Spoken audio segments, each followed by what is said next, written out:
Joining us now is Mick Mulroy, former Deputy Assistant Secretary of Defense for the Middle East and ABC News national security and defense analyst. Mick, we learned just now that the U.S. is pausing military aid to Ukraine. How big a blow is that to their fight against Russia?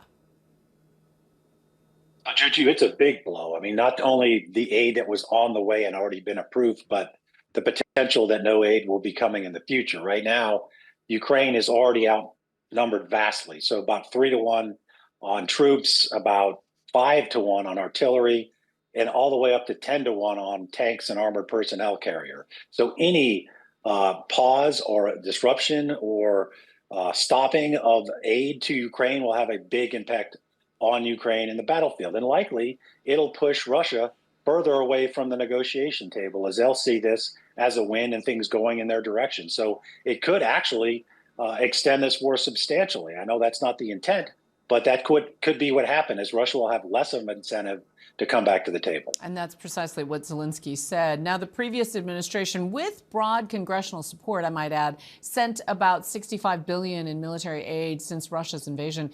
Can Ukraine win this war without U.S. assistance? Because we saw European allies step up. Well, they certainly don't want to try. They need the assistance. It's been substantial, and so has Europe. But if this stays the course and we do not turn back aid or turn aid back on and actually contribute more, then Europe's going to have to step up substantially. They might have to double their contributions. And of course, there's also this talk about the frozen Russian assets that are in Europe. They're up to 325 billion.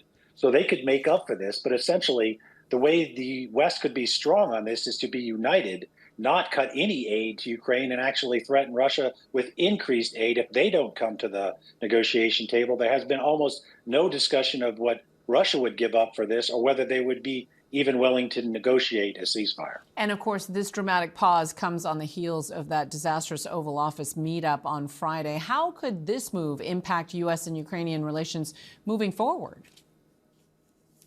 Well, certainly that was a setback for the relationships between the two countries. But ultimately, it's a much broader question than personalities, even the personalities of presidents. This is in the U.S.'s interest to ensure Russia is not successful in Ukraine. If they are, they could easily move on to another country, potentially even a NATO country. It is the United States versus Russia. It's not the United States versus Ukraine.